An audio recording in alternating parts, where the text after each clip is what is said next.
Nos acompaña Jordi Gual, catedrático de Economía de IES Business School y presidente no ejecutivo del Consejo de Administración de Videocaixa. Ha sido profesor visitante en la Universidad de California, Berkeley, la Universidad Libre de Bruselas y la Barcelona Graduate School of Economics. Ha publicado ampliamente sobre temas bancarios, integración europea, regulación y política de competencia. Su último libro es Confiar no tiene precio.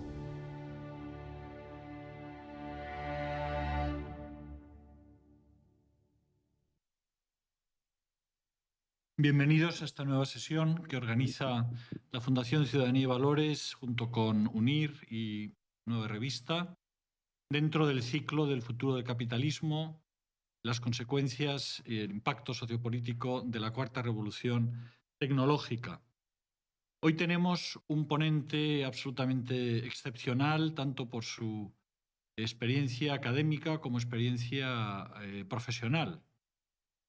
Y además, ese I es muy importante, porque Jordi Gual, desde el inicio de su carrera y después, posteriormente, a lo largo de una muy extensa actividad profesional en la banca, ha querido subrayar esa doble vertiente, por un lado, académica, de querer conocer la realidad desde la perspectiva económico y social, y posteriormente esa ejecución tan exitosa en el mundo de la banca. Jordi Gual es hoy profesor ordinario catedrático de Economía de IES Business School y presidente no ejecutivo del Consejo de Administración de Videocaixa desde abril de 2021. Tiene una formación como doctor en Economía por la Universidad de California, Berkeley, y Research Fellow del Center for Economic Policy Research de Londres. Ha sido profesor visitante de la Universidad de California, en la Université Libre de Bruxelles y la Barcelona Graduate School of Economics. Entre 2016 y 2021 fue presidente de CaixaBank, una de las grandes entidades de nuestro país, y también ha sido vicepresidente del Círculo de Economía y de Ecotec y presidente de FEDEA.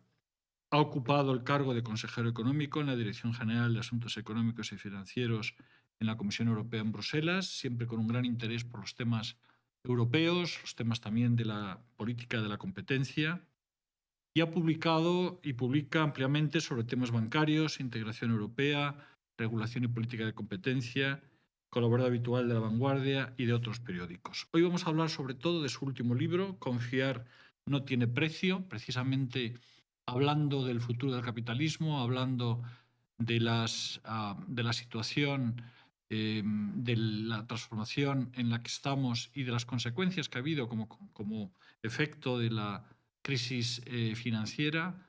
El tema de la confianza se ha situado absolutamente en el centro del debate, y el libro de Jordi Gual verdaderamente supone un esfuerzo de análisis, de síntesis y también de propuestas de futuro en relación con un núcleo fundamental del capitalismo y de la actividad empresarial. Jordi Gual, muchísimas gracias por estar hoy aquí con nosotros. Vamos a iniciar nuestra conversación de esta mañana inicialmente con tu intervención, tu presentación de los puntos principales. Después, José María Martínez, profesor de Economía de UNIR y miembro del Servicio de Estudios de Repsol. Muchas gracias, José María, por estar con nosotros. Y seguidamente iniciaremos el diálogo, introducido también las preguntas de la audiencia que nos está siguiendo. Jordi, cuando quieras, adelante. Bueno, pues es un placer estar hoy aquí en UNIR y compartir mesa y debatir con los dos José Marías el futuro del capitalismo desde la perspectiva que yo le doy en mi libro, que es la perspectiva de la confianza. El enfoque que he adoptado en este libro parte de la tesis de que la confianza en el sistema de economía de libre mercado ha disminuido de manera significativa en las economías avanzadas a lo largo de los últimos 2 o 3 décadas, ¿no? Además, no solo ha sido cierta desconfianza hacia la economía de libre mercado, sino también a veces se ha extendido a lo que sería la democracia liberal, que es el sistema político dominante en estas economías más desarrolladas. Por un lado, esto es absolutamente sorprendente porque uno podría argumentar que la economía capitalista, la economía de libre mercado, ha triunfado a nivel planetario, ¿no? Especialmente tras la caída de los regímenes ligados a la Unión Soviética en el siglo pasado, ¿no? Y hoy en día el régimen de libre mercado, el régimen capitalista, se adopta en muchos países de carácter autocrático, ¿no? Pero yo creo que es cierto que en las economías avanzadas hay un cierto desencanto con el sistema y especialmente con la economía capitalista, ¿no?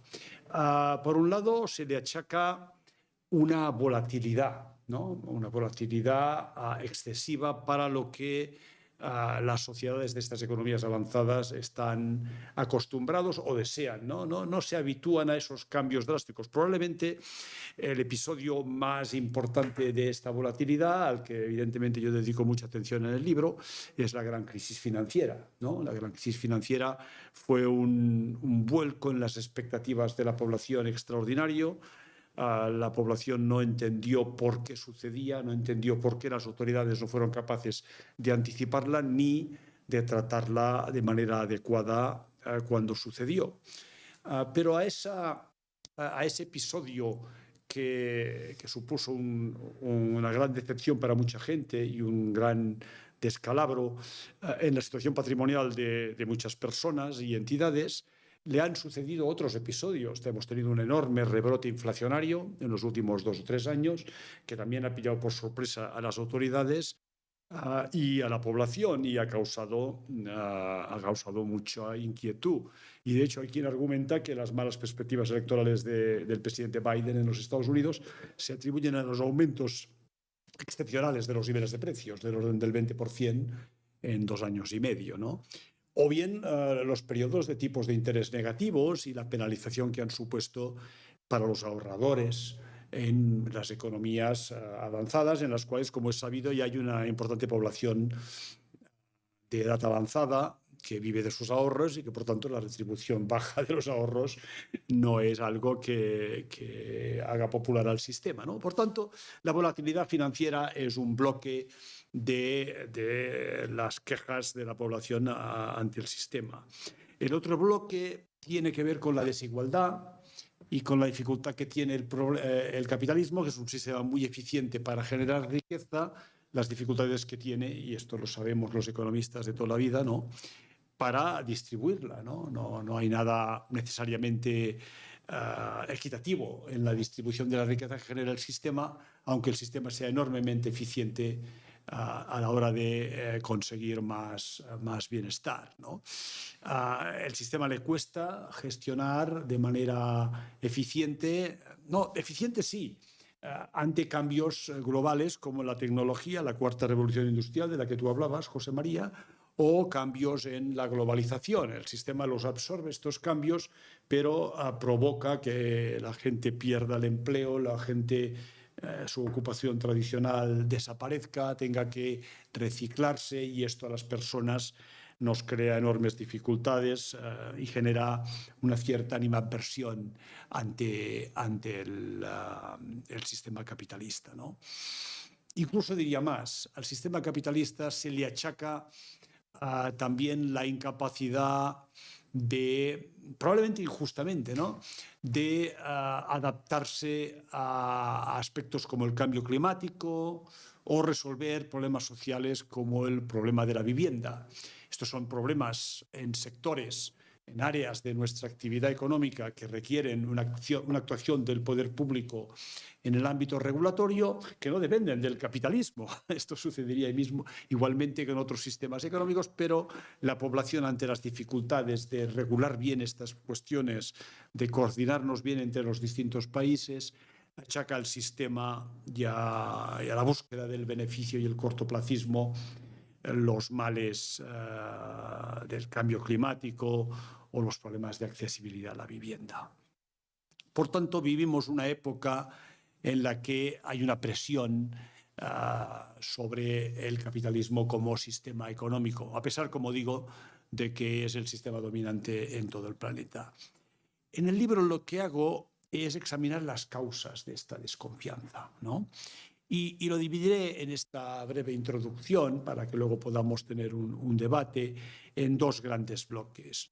Por un lado, la población confía poco o muy poco en los liderazgos de nuestras sociedades, los liderazgos políticos y los gobiernos. Y por otro lado, ha aumentado la desconfianza entre las personas en el seno de nuestras sociedades, en las economías desarrolladas. Y estas dos cuestiones son las que, en mi opinión, explican esta sensación de malestar, ¿no?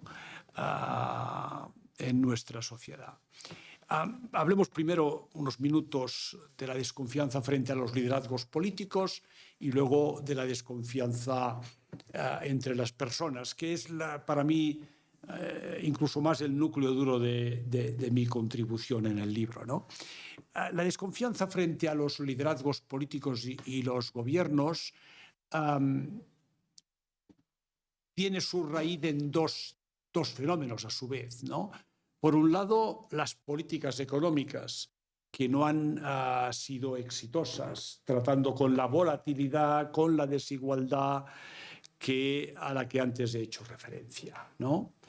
En el libro dedico, dada mi experiencia en el sector financiero, dedico mucha atención a las grandes burbujas de deuda privada que tuvieron lugar con antelación a la crisis financiera, y también una atención a las burbujas de deuda pública que se generaron posteriormente, y a estas políticas monetarias heterodoxas que se han llevado a cabo y que han sido incapaces de contentar a la población, cuando de hecho han sido políticas, tanto la monetaria y la fiscal, sostengo en el libro, que han sido guiadas por un cierto cortoplacismo, con el afán de contentar a los electorados, a pesar de que los bancos centrales en las economías avanzadas son bancos centrales políticamente independientes, pero no ajenos a la realidad social y a la presión de la población.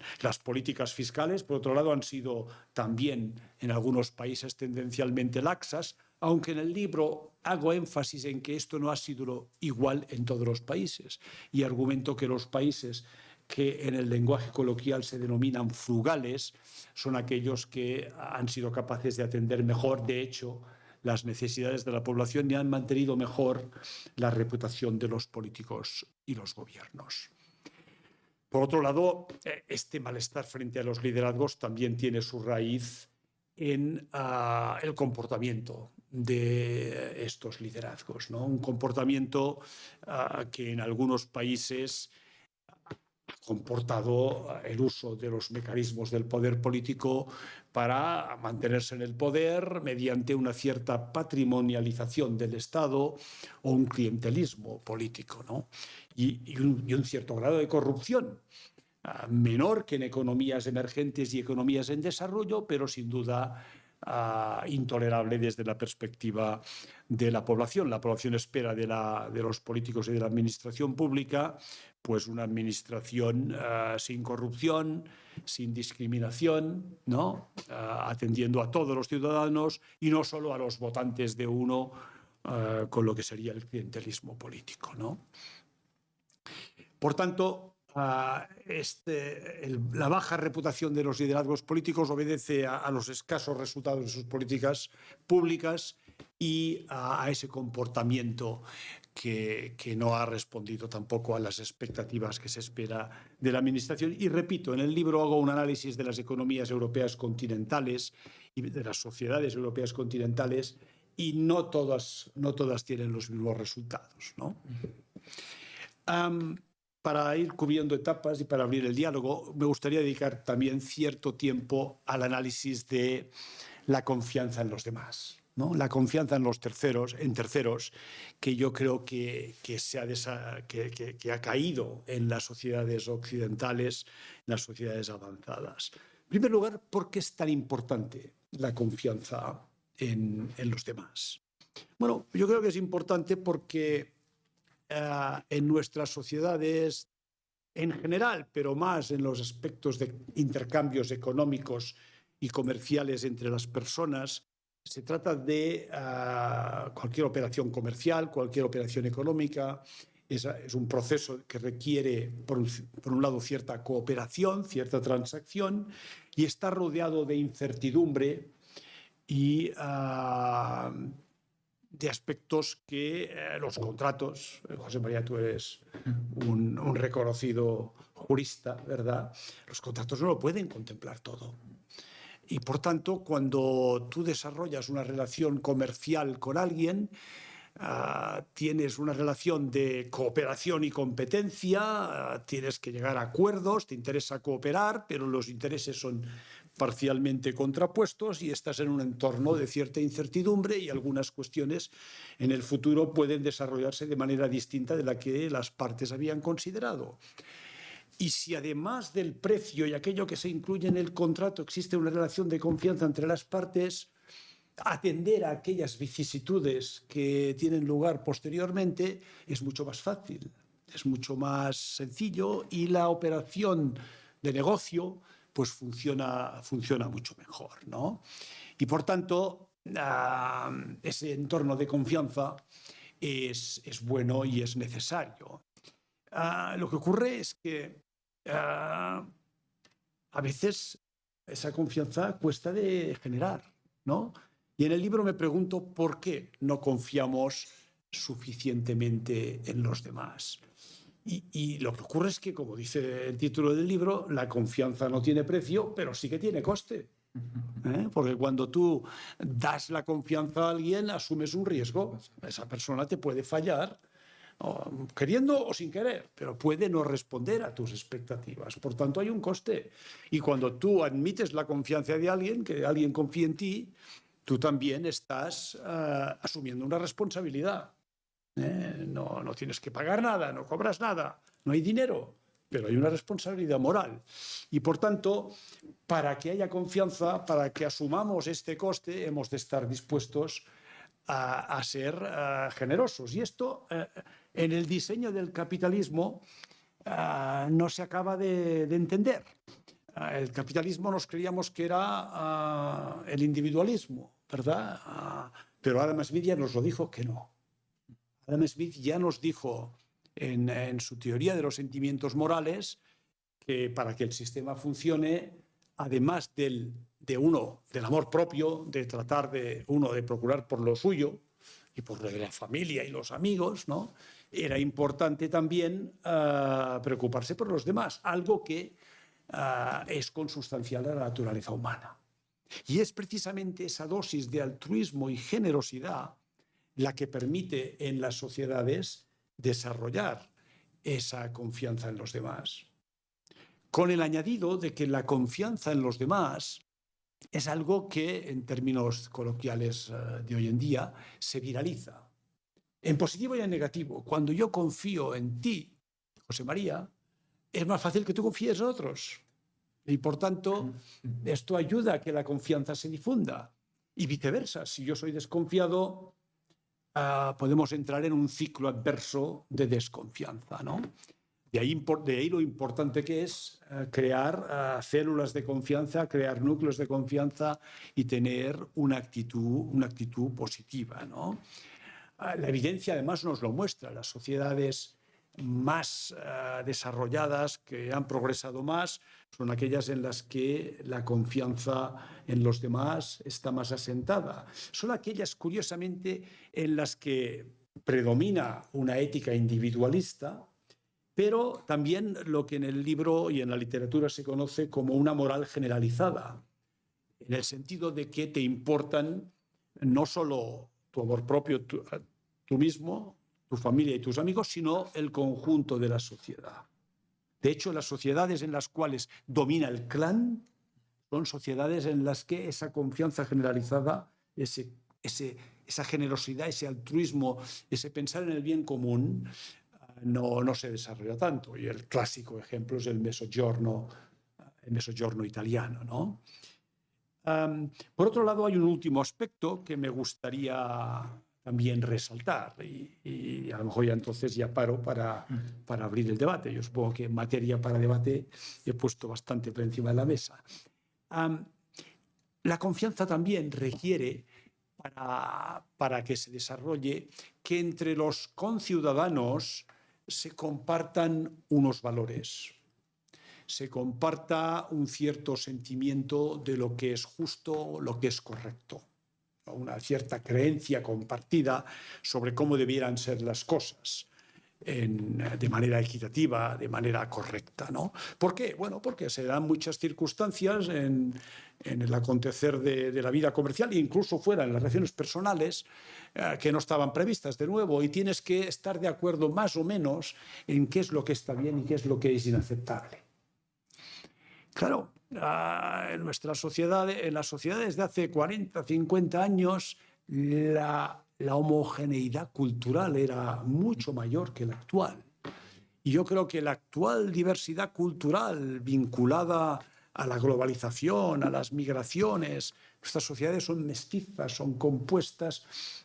El liberalismo, además, que es el núcleo fundacional, el liberalismo moral de las democracias liberales, se fundamenta precisamente en la tolerancia y en dejar vivir cada uno de acuerdo con sus valores, pero por tanto no ofrece una guía muy clara y completa de cómo reaccionar ante diversas circunstancias. Y estamos viviendo unos momentos, unos años de grandes convulsiones en las sociedades, con el cambio tecnológico, con las circunstancias económicas que modifican la manera de ver el mundo de la gente. Tú lo has dicho antes, José María, hablabas de la cuarta revolución industrial.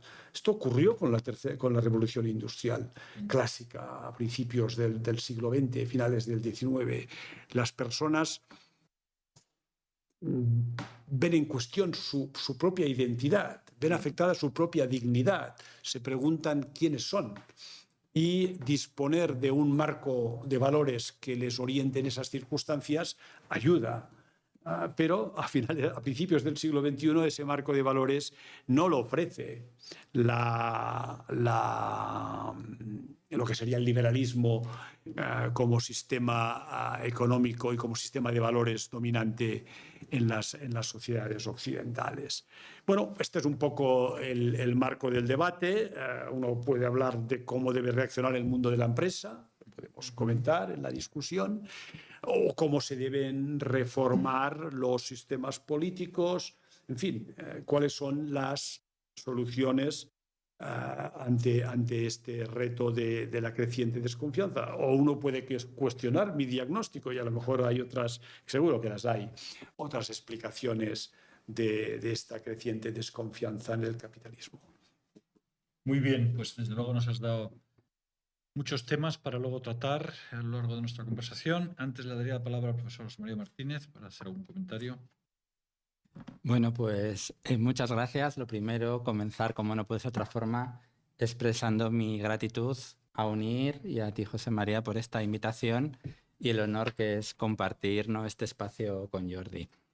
Desde luego que la reflexión que has hecho no puede ser más acertada, ¿no? Tanto por el tema, como estábamos hablando, el mundo enfrenta grandes desafíos y parece que la confianza en la democracia liberal para afrontarlos pues está decayendo, como yo creo que digamos, como el hecho como lo has analizado, ¿no? El poner el énfasis en la confianza, en su naturaleza, y yo creo que esto humaniza el análisis económico y pone el foco en que el éxito del capitalismo liberal o de las democracias liberales depende de la eficiencia económica, desde luego, pero también de la calidad de nuestras relaciones, del tejido social, etcétera, ¿no?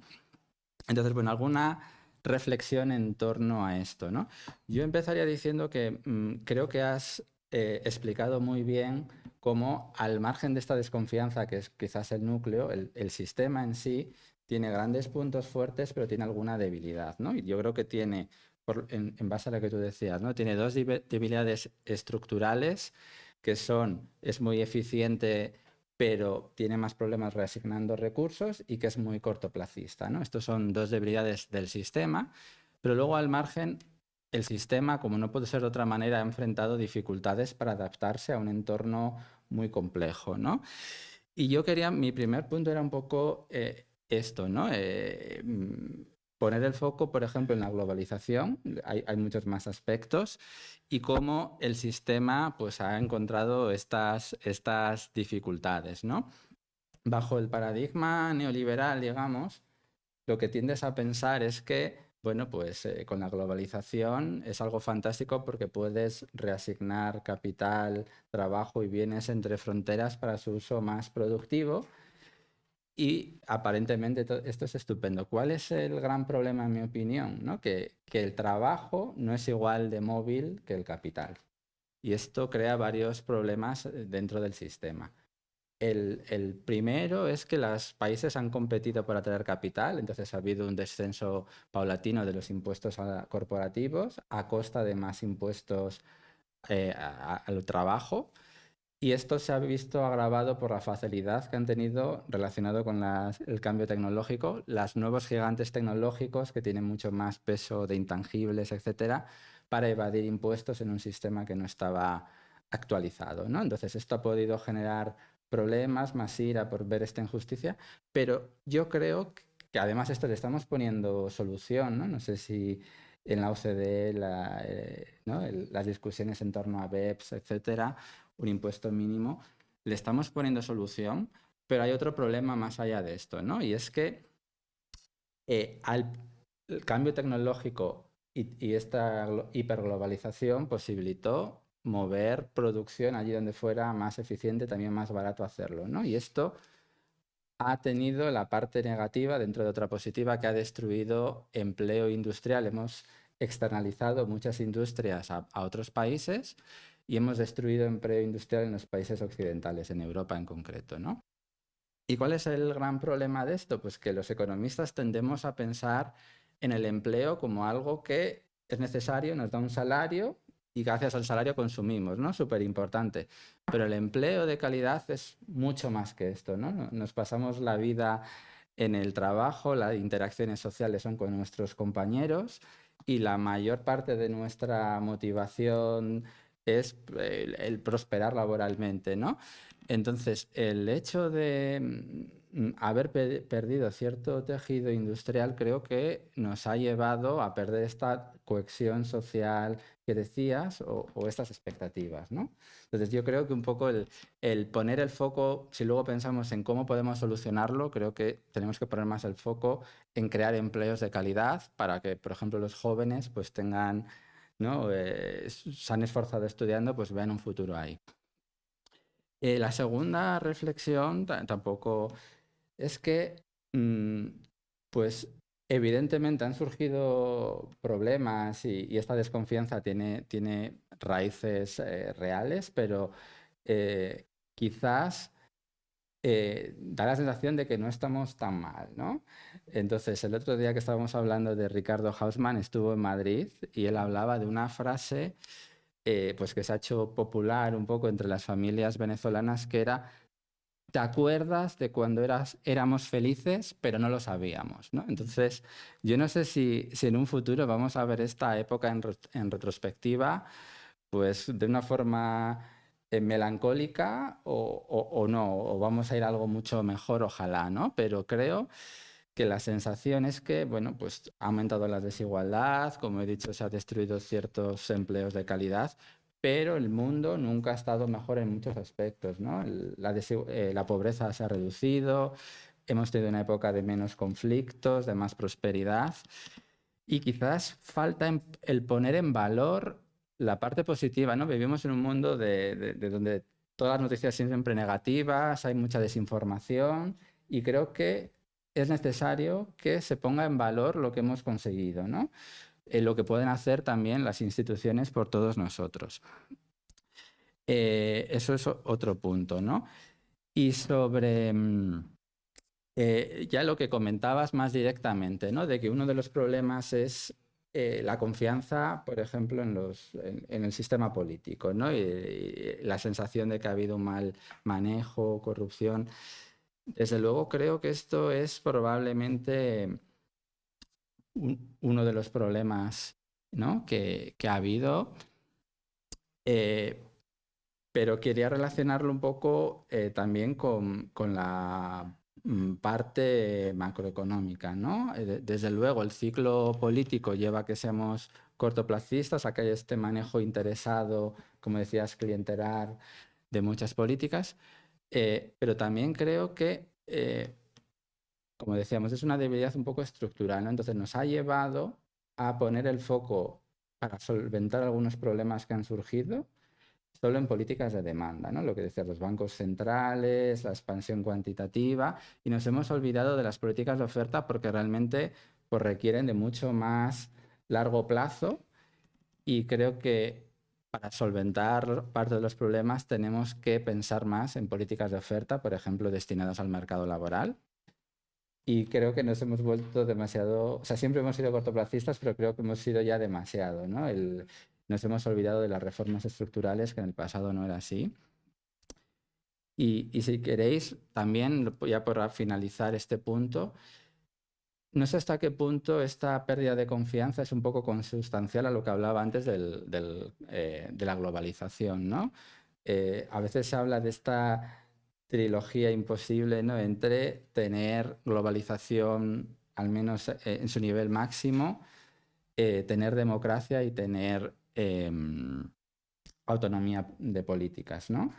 Entonces, al final la sensación quizás ha podido ser que la globalización ha hecho que los políticos tengan menos margen de actuación, y no sé si eso ha sido causa o no de esta pérdida de confianza, ¿no? Muy bien, pues vamos a empezar la conversación. Desde luego tenemos sobre la mesa unos cuantos temas. Yo lo primero que quiero decir es que Jordi Wild en este libro es audaz y valiente, porque hace una autocrítica de los economistas, de la dismal science, incluso llega a hablar de ese término, la economía, la ciencia lúgubre, ¿no?, como se le ha llamado en alguna ocasión.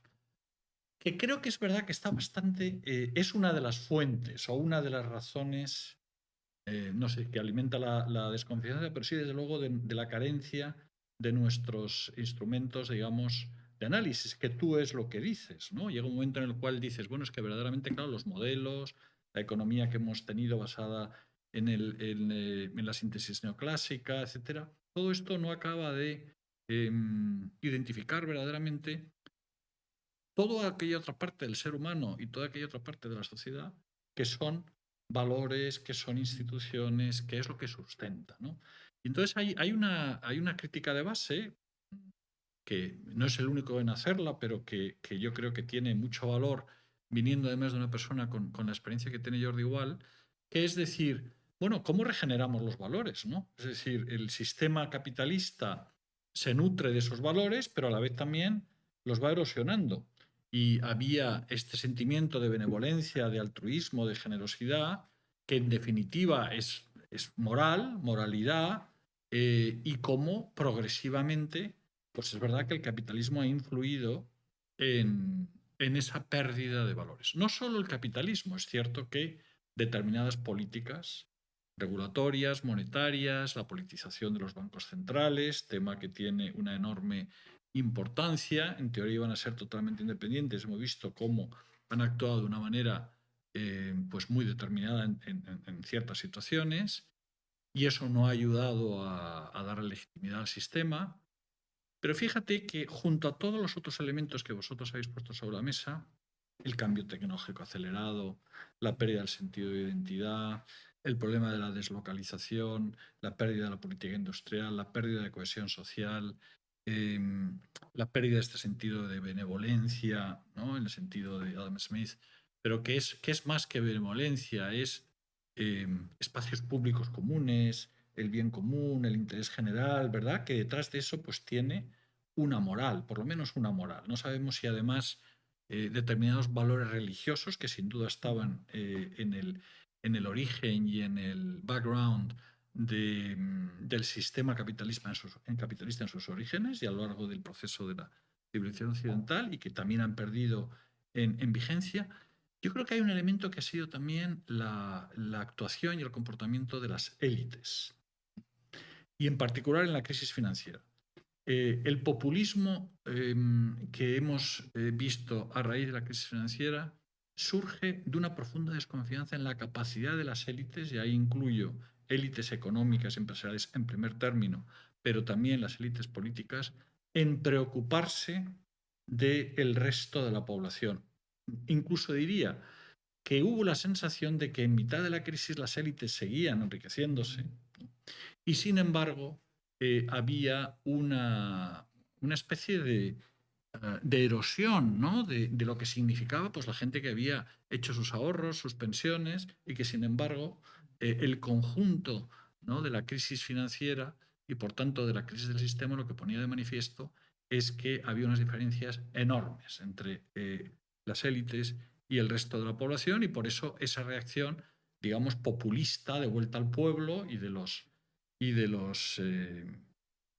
las personas que después se beneficiaron de alguna manera de esa crítica. Entonces, de acuerdo, estamos en toda esa perspectiva, hay muchos factores que influyen en esa pérdida de confianza, y tú en el libro te planteas, bueno, ¿cómo recuperamos la confianza? Porque este es el tema central, ¿no? Y llegas a preguntar, ¿los estados van a ser capaces de restablecer la confianza?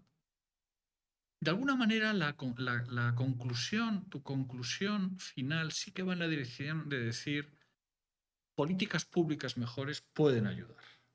Políticas redistributivas mejores, políticas regulatorias mejores, es decir, los elementos técnicos de mejora del sistema.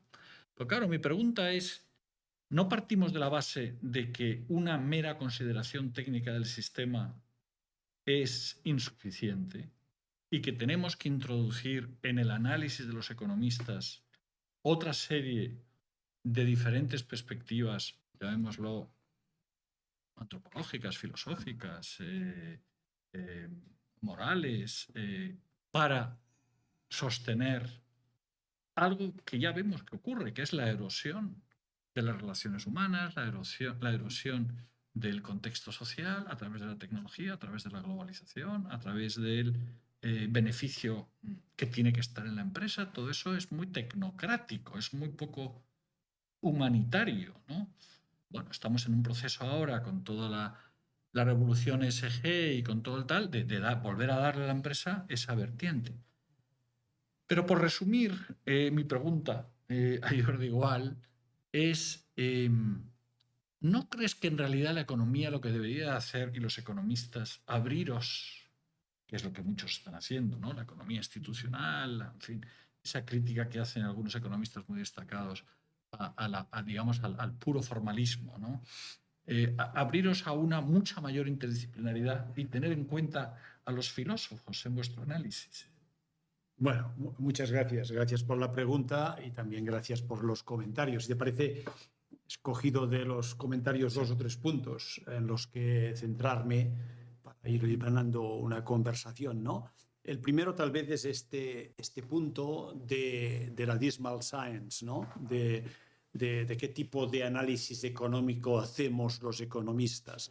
Y lo uniré a tu referencia anterior, José María, al paradigma neoliberal. Lo que en el libro quiero dejar repetidamente bien claro es que mi crítica no es al neoliberalismo, porque el neoliberalismo no ha sido el sistema imperante en nuestras economías en los últimos 30 años. A lo sumo algo en Estados Unidos y en el Reino Unido, pero lo que hemos tenido en el continente europeo ha sido la economía social de mercado, que es una mezcla de una economía libre con una intervención regulatoria significativa, una intervención regulatoria microeconómica en mercados concretos y una intervención macroeconómica a través de actuaciones keynesianas de mayor o menor enjundia a nivel agregado, ¿no? Y por tanto, cuando yo digo que nuestra disciplina no ha dado suficiente respuesta al reto, me refiero a la síntesis neoclásica a la que antes hacía referencia José María. No estoy diciendo, la economía no ha vivido bajo un régimen de una economía absolutamente liberalizada, ni tampoco un régimen de economía absolutamente intervenida socialista, ¿no? Sino una economía social de mercado en la línea un poco alemana de la posguerra, ¿no? Y ha sido esta visión de la disciplina económica que se ha centrado en un análisis insuficiente, a veces pecando, como tú muy bien has dicho, José María, de querer emular a los físicos, ¿verdad? Y trabajar con modelos matemáticos, y lo digo yo que estoy formado en una escuela americana absolutamente en la línea de la economía ortodoxa, ¿no? En la cual creo. La matemática, el formalismo te da rigor en el análisis.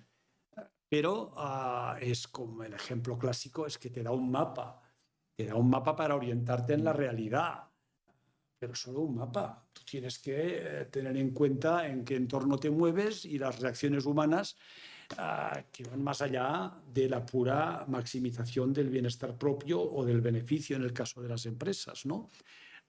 Y esto... La economía, la political economy, la economía política que hacían Smith, Ricardo y los clásicos, ya lo tenía en cuenta. Los economistas con la revolución marginalista, con Alfred Marshall, lo perdimos un poco de vista, con Walras, Marshall, y con la revolución tras la guerra mundial, tras la Segunda Guerra, con la revolución, la síntesis neoclásica, lo perdimos incluso más de vista. Pero, ¿qué ocurre? Ocurre que el modelo sencillo, el modelo racional, la pura racionalidad y la búsqueda del máximo beneficio, la máxima utilidad, como diríamos los economistas, es fácil de modelar, es fácil de poner en ecuaciones matemáticas. Y la complejidad del ser humano va más allá de esas ecuaciones matemáticas, y los economistas, he de ser justo, los economistas formales, teóricos, analíticos, lo están intentando.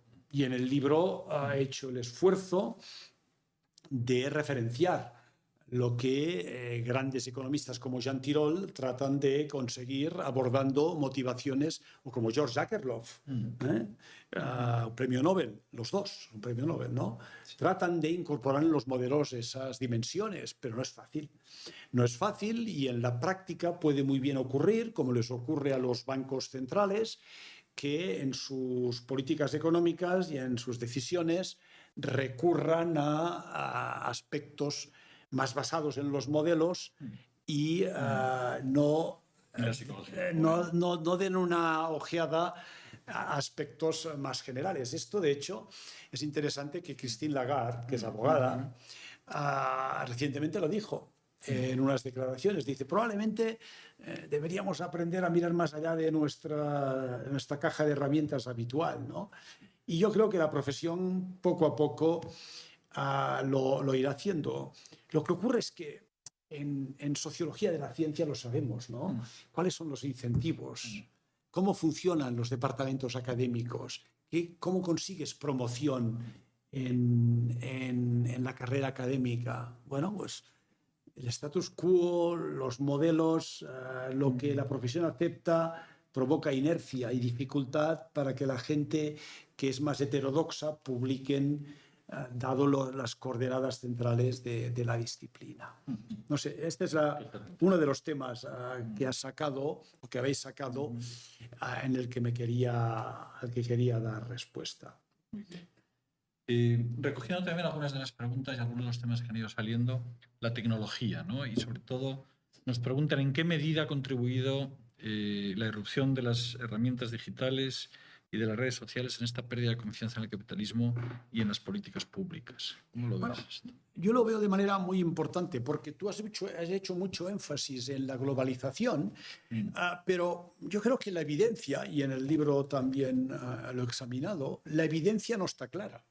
Es Es decir, que conceptualmente tanto la globalización como el cambio tecnológico sesgado en contra del trabajador de bajo nivel de cualificación pueden provocar los mismos efectos de caída de ingresos reales del trabajador poco cualificado o de paro del trabajador poco cualificado en beneficio de otros trabajadores situados en el país o fuera del país.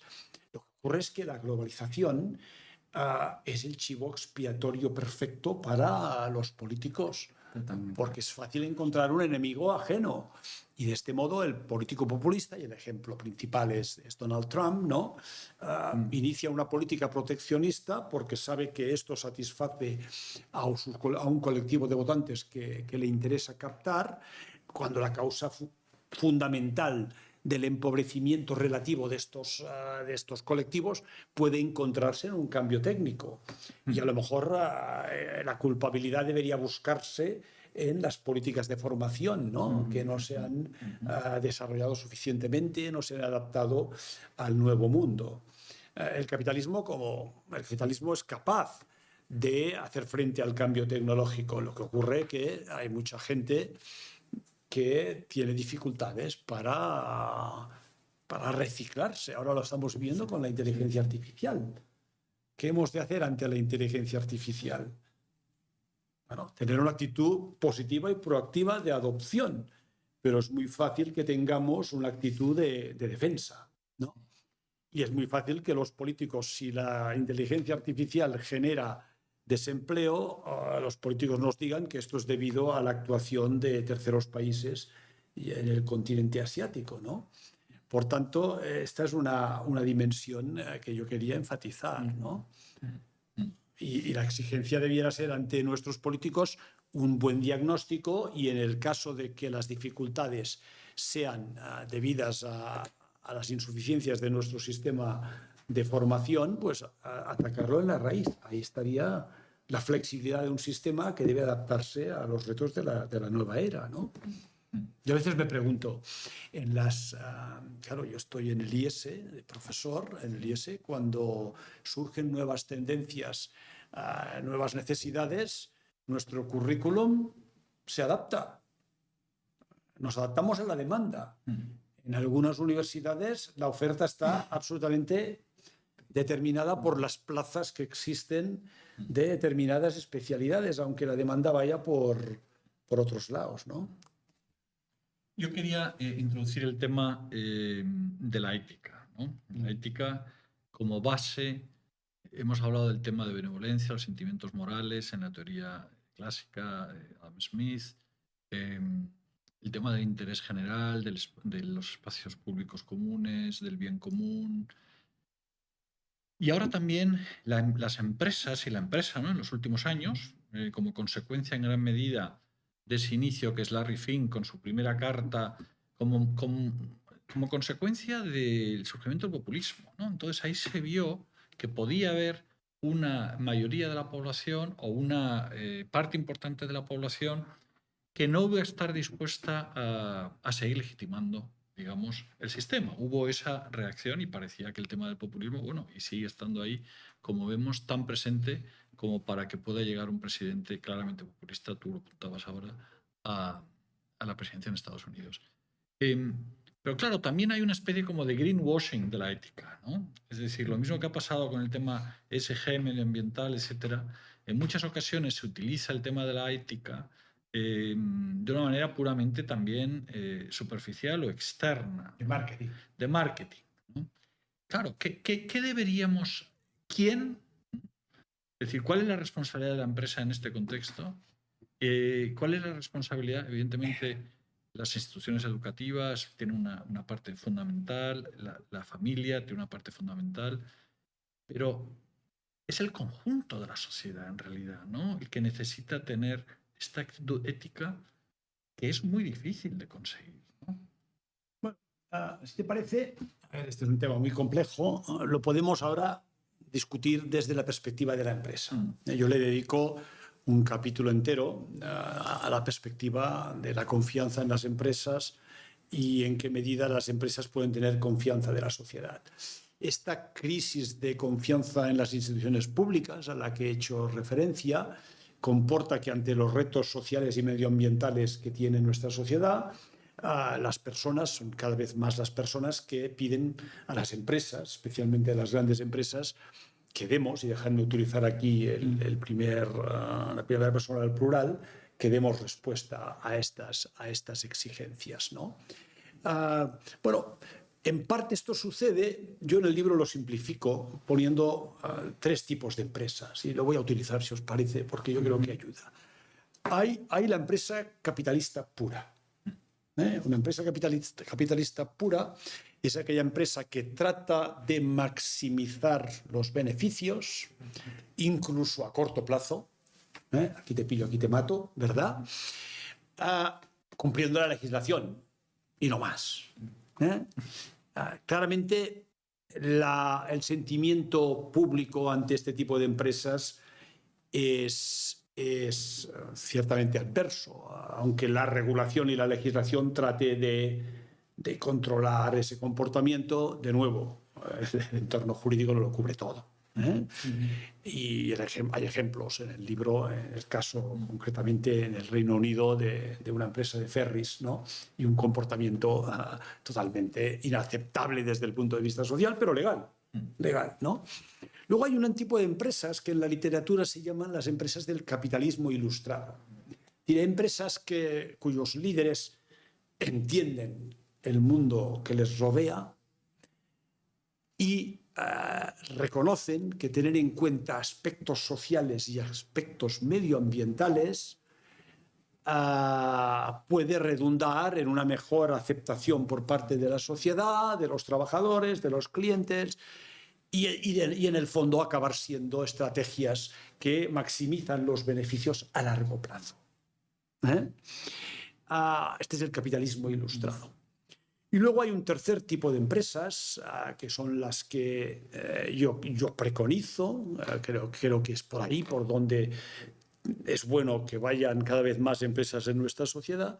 Son las empresas cuyo objetivo fundamental, cuya razón de ser, no es la consecución de un beneficio ni a corto ni a largo plazo. El beneficio es condición sine qua non para continuar existiendo y crecer, pero son empresas que tienen un propósito, que tienen un objetivo, que quieren resolver un problema o satisfacer una necesidad social en nuestra sociedad, ¿no? Las empresas que tienen en cuenta el interés de todos aquellos que participan en el proceso productivo o en el proceso de generación de valor, que no son únicamente los accionistas que ponen el capital, sino también los colaboradores, los trabajadores, que en muchas ocasiones comprometen un capital humano, dedican la vida, dedican sus conocimientos específicos a desarrollar aquello que hace a la empresa competitiva.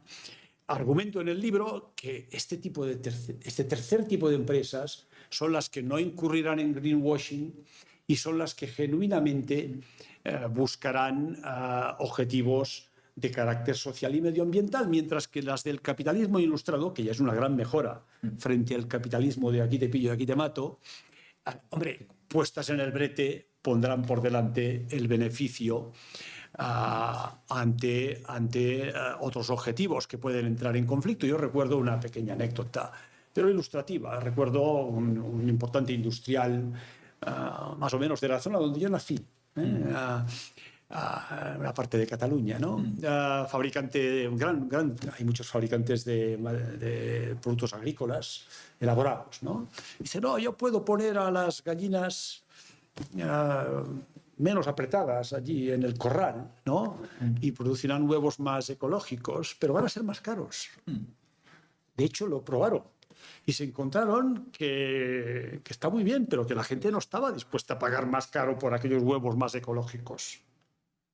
Por tanto, hacer el bien, ir bien y hacer el bien, no siempre es compatible. O al menos no vas tan bien. Y si lo que pones por delante es el máximo retorno a tus accionistas, esa actuación la puedes discontinuar. Este es el tipo de reto, ¿no?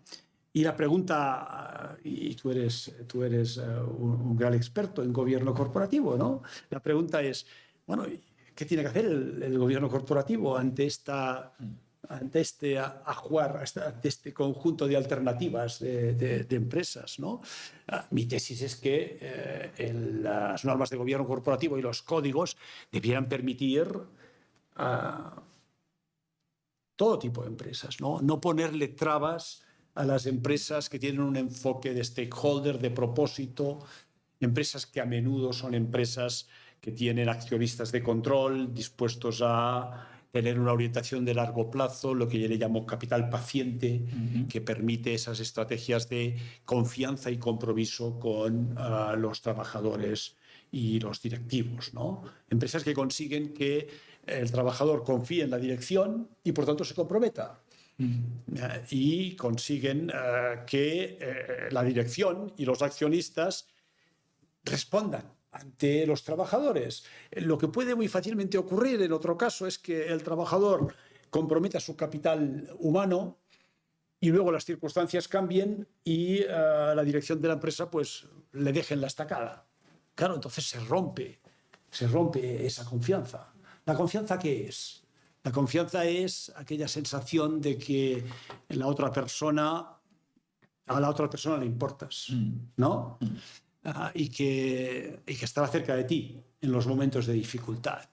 Y ese contrato implícito yo creo que se puede desarrollar cuando generas una compañía con esa sensación de pertenencia. José María, ¿quieres hacer algún comentario sobre Sí, estos pues nada, temas? muchas gracias. Sobre lo que estabais hablando ahora, bueno, el enfoque de las empresas y estas tres distinciones me ha parecido súper interesante. Simplemente decir, bueno, para recuperar, ¿no?, la confianza, si este es el objetivo, yo creo que en un momento tan incierto, simplemente apuntar que yo creo que sería muy importante, digamos, que reconocer que a veces los problemas no pueden ser resueltos solo por parte del Estado, sino que haría falta precisamente contar pues, con la visión, una mayor integración entre el mundo empresarial, el mundo académico, universitario y los gobiernos, ¿no? Esto creo que sería importante. En segundo lugar, desde luego me gustaría matizar lo que dije antes, porque estoy totalmente de acuerdo con Jordi, que gran parte de lo que hemos visto en el mercado laboral, que yo era lo que quería resaltar, tiene más que ver con el cambio tecnológico que con la globalización per se, y por eso en el segundo punto que yo hacía de, bueno, cuidado que no estamos tan mal, hay que poner en valor y hay que relativizar, a mí me preocupa, por ejemplo, las tendencias ahora de confrontación, de desglobalización, fragmentación, y algo que tiene mucho que ver con la falta de confianza, ¿no? Estamos hablando por miedos de seguridad nacional, todo esto, estamos reduciendo las interdependencias. Es verdad que, por ejemplo, como vimos con el caso de Rusia, pues sí hay que tener presente que esto puede ser un riesgo, pero en general creo que estamos yendo por mal camino, ¿no? Que al final el sistema no había que romperlo porque el sistema no funcionaba tan mal. Y sobre lo que tú preguntabas del impacto de la tecnología, a mí me gusta verlo, no sé si es la mejor forma, pero a mí me gusta pensarlo por la destrucción creativa, ¿no? Cuando hay un progreso tecnológico, pues al final es muy importante que este proceso de destrucción creativa no se pare, pero esto lleva a una mejora agregada porque estamos llevando recursos, ¿no?, de sectores en declive a otros sectores en alza, pero va a haber irremediablemente perdedores, ¿no? Entonces la IA, por ejemplo, estas nuevas tecnologías tienen el potencial de crear mayor productividad y solventar muchos de los problemas, pero también si no se gestiona bien con educación, con todo esto que hablábamos, pueden sustituir mucho más trabajo que antes, ¿no? Porque no hacen tareas rutinarias o trabajos solo de bajo perfil, sino que tienen la capacidad de reemplazar muchas más tareas, y si no conseguimos crear las políticas adecuadas, educación, flexibilidad, pues vamos a enfrentar un freno de los perdedores. Nuestra destrucción creativa se puede parar, ¿no? Con lo cual podemos ir de un escenario muy bueno a uno muy malo. Y si me permitís ya, para acabar mi intervención ahora, quería hacer una pregunta a Jordi, digamos en el sentido de que creo que, aunque hemos tardado quizás en reaccionar, ahora sí que estamos viendo muchos cambios de políticas, ¿no? En Europa, que no sé si podemos hablar un poco más, pues hemos tenido el informe Letta, ahora el informe Draghi, estamos viendo cambios, Pero al principio has hablado de Biden y de lo mal que parece que le puede ir en las elecciones, ¿no? Y justo el Bidenomics que se habla a veces, yo creo que es el cambio más fuerte que ha habido de políticas, vuelta de políticas industriales, mayor intervencionismo. Por primera vez se ha hecho énfasis en reducir la desigualdad y se ha logrado en Estados Unidos con muchos cheques, etcétera. Y sin embargo, a pesar de que la macro en Estados Unidos aparentemente está yendo bien, el crecimiento es alto, el desempleo es bajo, etcétera, parece que la gente no ha recuperado la confianza, sino que al revés, ¿no? Que le va a pesar negativamente. Entonces, no sé si es que no están bien enfocadas las políticas, si es que necesitas más tiempo, ¿qué piensas? Bueno, de hecho, que has tenido antes cuando decías que no estamos tan mal. Claro, la contradicción en la que me centro es que ha habido políticas. Estamos en el caso de una economía social de mercado y en el caso de Biden es un intervencionismo que nos vuelve por un lado al keynesianismo y por otro lado al proteccionismo, ¿no? Sí, sí. Son políticas que a pesar, y en Europa las hemos tenido, hablábamos de la desigualdad. En el libro pongo datos del coeficiente de Gini antes y después de la crisis financiera. Vemos que la crisis financiera aumenta la desigualdad antes de impuestos y transferencias, pero que nuestro estado del bienestar, con impuestos y transferencias, la restaura.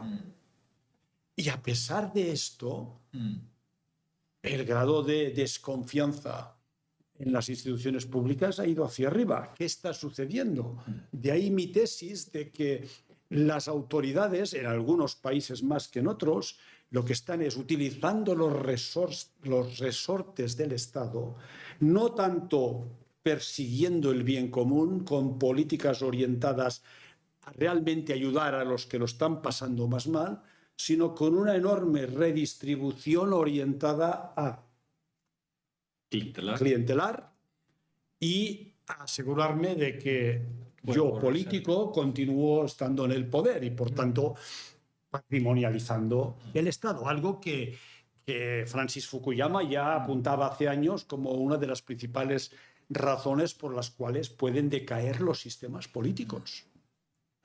Por tanto, no estamos tan mal, pero la gente no está contenta. A lo mejor es que las políticas económicas que se pueden mejorar técnicamente con más rigor en la rendición de cuentas, asegurándonos de que para cualquier política económica que pasamos es una política que persigue el bien común. Por ejemplo, voy a poner un ejemplo, ¿no? La eliminación de peajes, ¿no? Que es algo que en Cataluña sucedió de poco. ¿Qué racionalidad tiene la eliminación de peajes?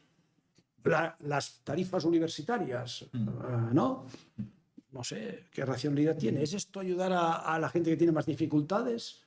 En fin, podríamos entrar en el detalle de políticas económicas. El mercado de la vivienda es otro ejemplo paradigmático de malas políticas económicas. Tú antes decías que el problema va más allá del tecnicismo, cierto.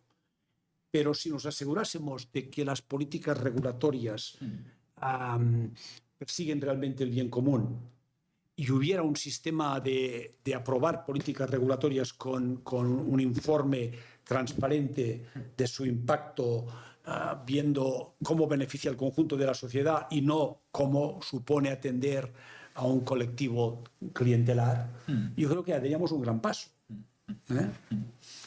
Insuficiente, pero un gran paso. En el libro tú hablas de dos libros que yo creo que han sido en su momento muy, muy claves para ayudarnos a comprender algunas de las fases del proceso. Trust, de Fukuyama, en su momento, donde puso el tema de la confianza, ¿verdad?, en el centro clarísimamente.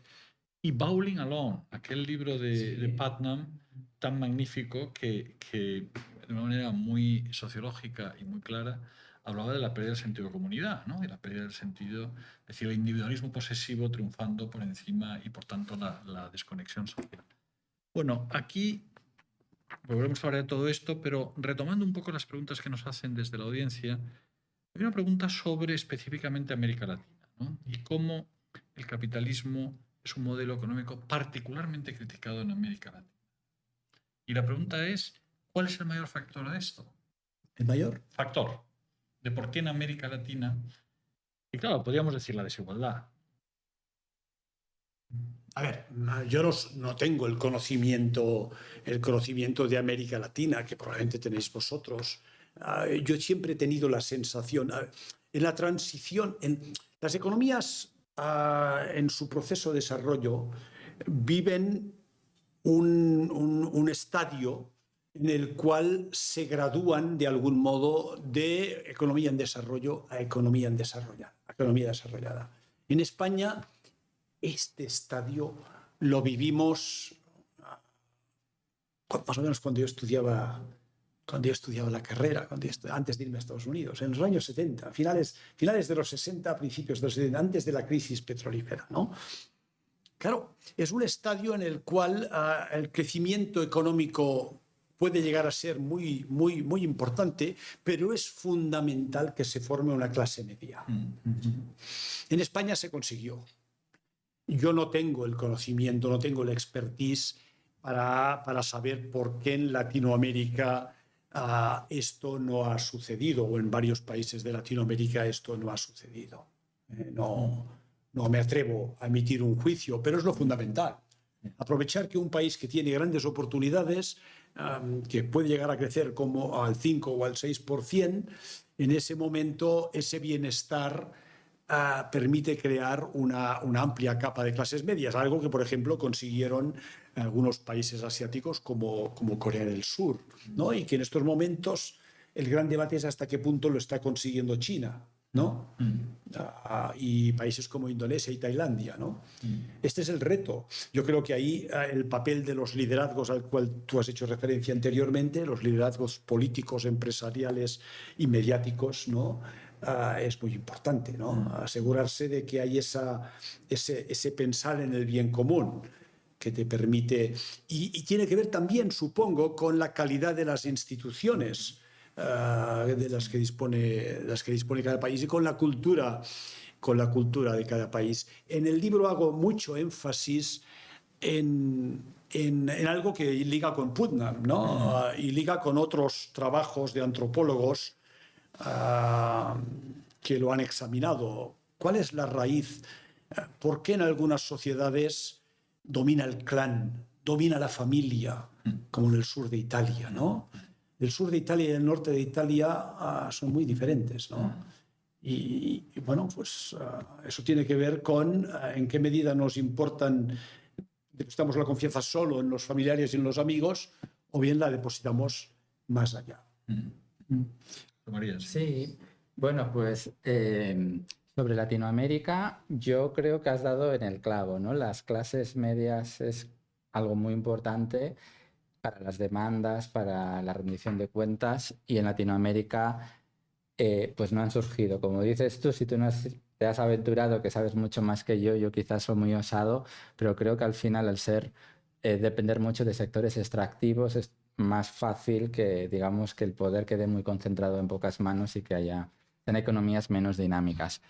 Y sobre la otra pata, las instituciones, es que quería hablar porque me ha recordado que el otro día estuvimos en una reunión de expertos de Latinoamérica y la primera evaluación era pues este ciclo de alza de inflación, etcétera, qué bien lo ha hecho Latinoamérica, ¿no? Sus bancos centrales han subido tipos mucho antes que otros. Probablemente también es verdad que no les afectó tanto como en Europa, no estuvieron en el centro de los problemas.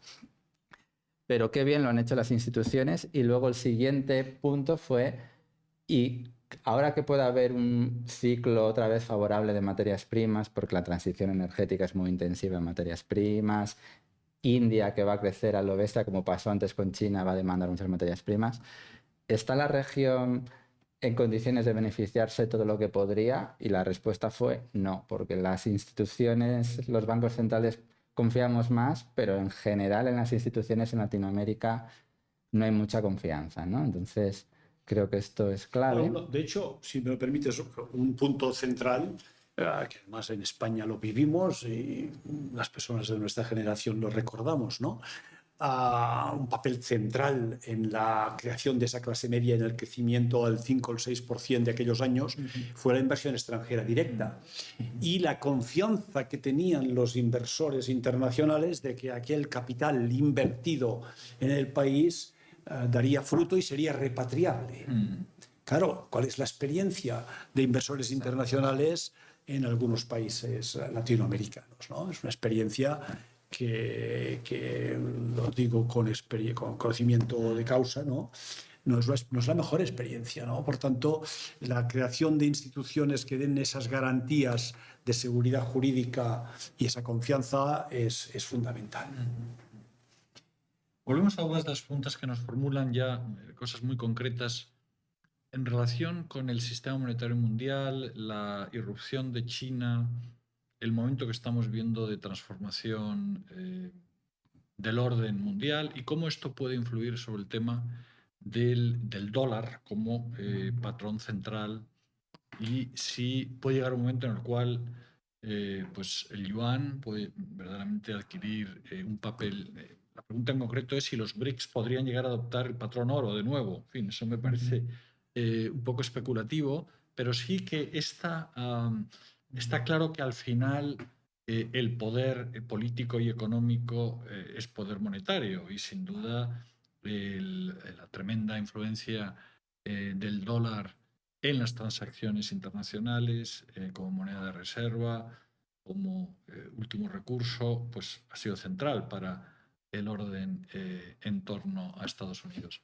¿Esto podría cambiar desde el punto de vista...? Déjame que aproveche la pregunta porque, como no puede ser de otro modo, la confianza es importante en economía, pero la confianza es muy importante en finanzas, la confianza en los bancos es muy importante, la confianza en los bancos centrales también, y por tanto la confianza en el dólar depende de la confianza que tengas en los bancos, en el banco central que lo emite, que es la Reserva Federal.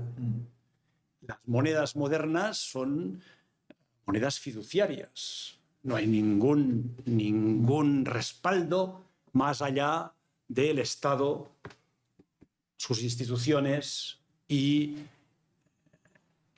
la gobernanza del Banco Central que emite esa moneda. Las monedas son anotaciones en cuenta digitales. La parte de billetes es mínima. El resto son reservas.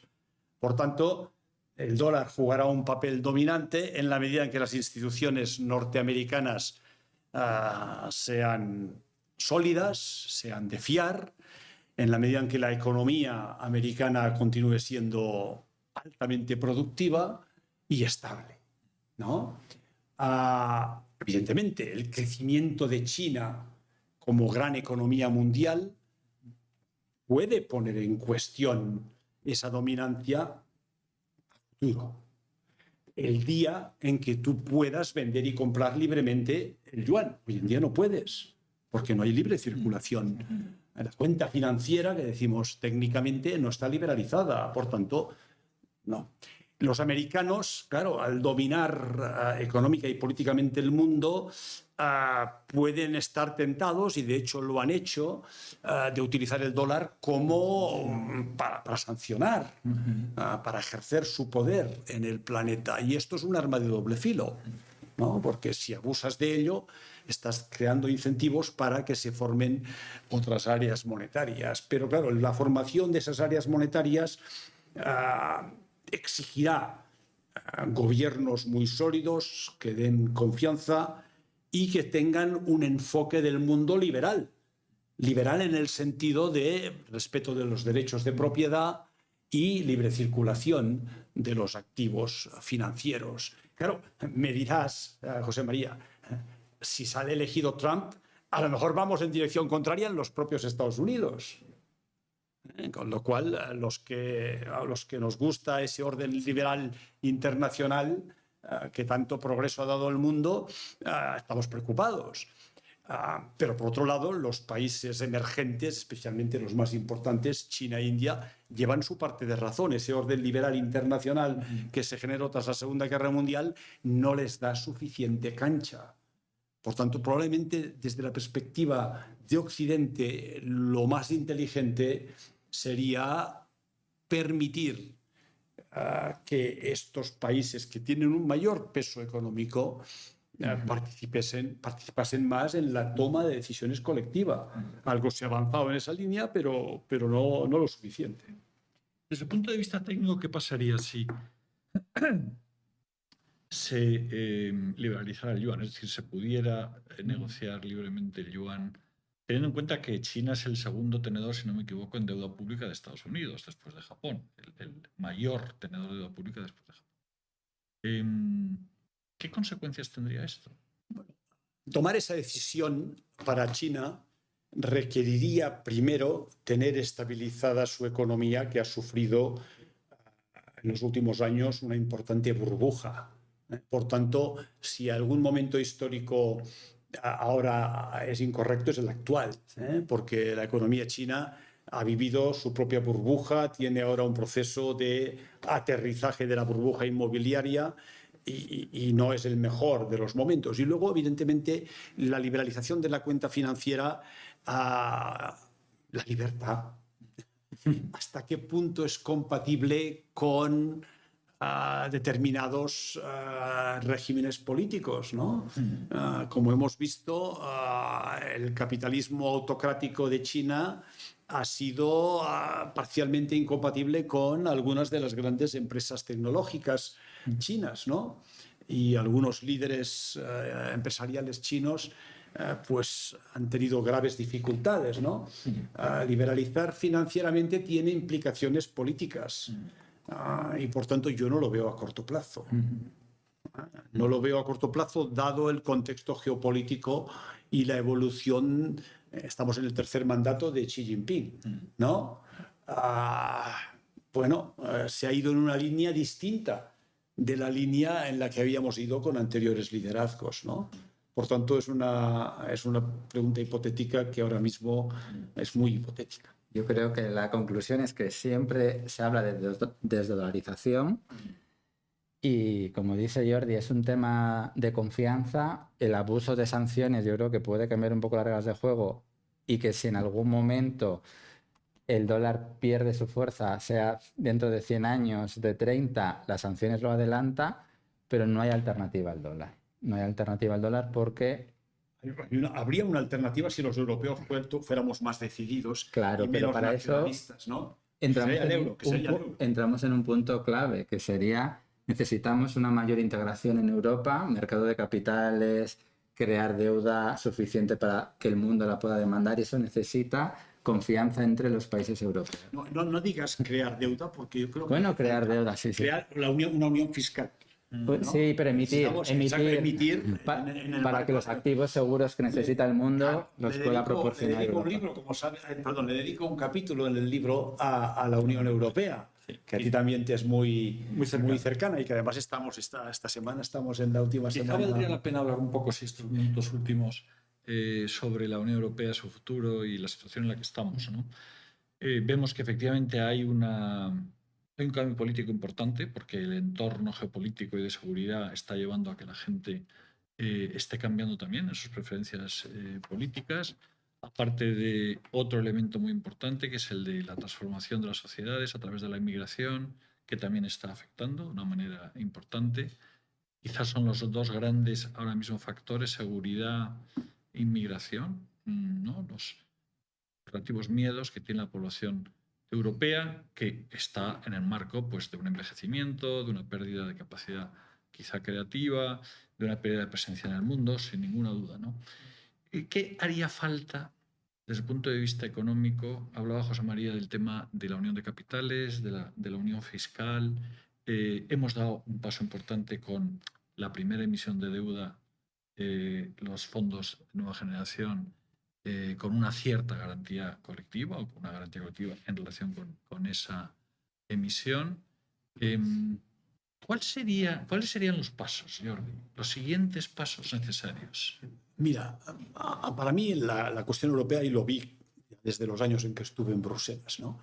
La Unión Europea la hemos construido históricamente, tú lo sabes bien, dando pasos económicos y contando que la unión política vendría a continuación. Esto funcionó con la unión aduanera, funcionó con el mercado único, no ha funcionado con el euro. No ha funcionado con el euro porque el euro es un paso de integración económica mayúsculo. Y además lo hemos dado incompleto.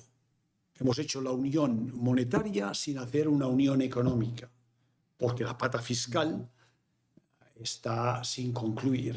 Por tanto, necesitamos urgentemente a nivel europeo la complementaria unión política, no total, pero sí a nivel federal cierto grado de integración política. Es absolutamente imprescindible para que el euro no nos vuelva a someter a un proceso de crisis como el que sufrimos en el 2012. El euro está abocado a una nueva situación de alta tensión si no solucionamos este problema. Por tanto, para mí, el paso a dar es mayor integración política, que ya sé que el contexto actual parece que no es el propicio. No da tiempo hoy, yo creo, a discutir las dimensiones geopolíticas, pero la necesidad de mayor integración política viene desde la perspectiva de un humilde economista como yo por la vertiente económica, pero sin duda los expertos en geopolítica también nos dicen, la crisis de Ucrania también nos muestra la necesidad de una mayor integración política.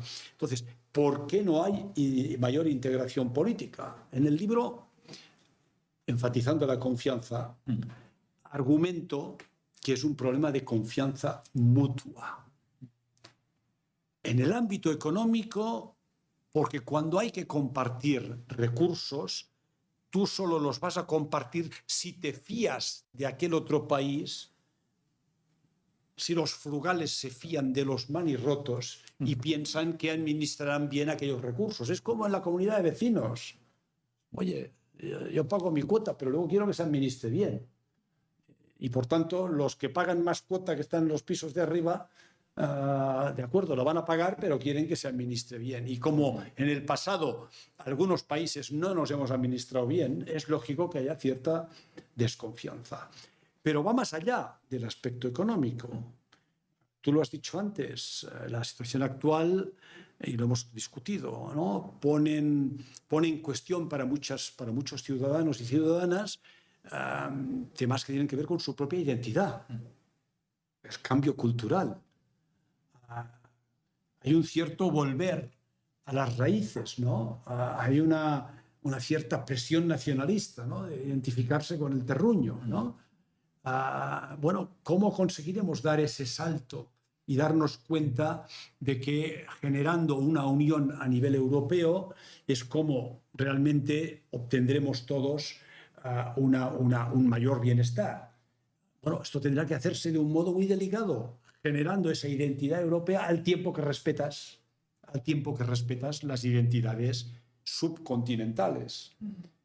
Yo creo que los que más han estudiado estas cuestiones se dan cuenta que realmente ante el reto migratorio, ante el reto multicultural, es importante reconocer que la persona humana puede tener diversas identidades y que pueden ser compatibles. Y es en esta línea en la que yo creo que hemos de trabajar en el continente para afrontar los retos que tenemos.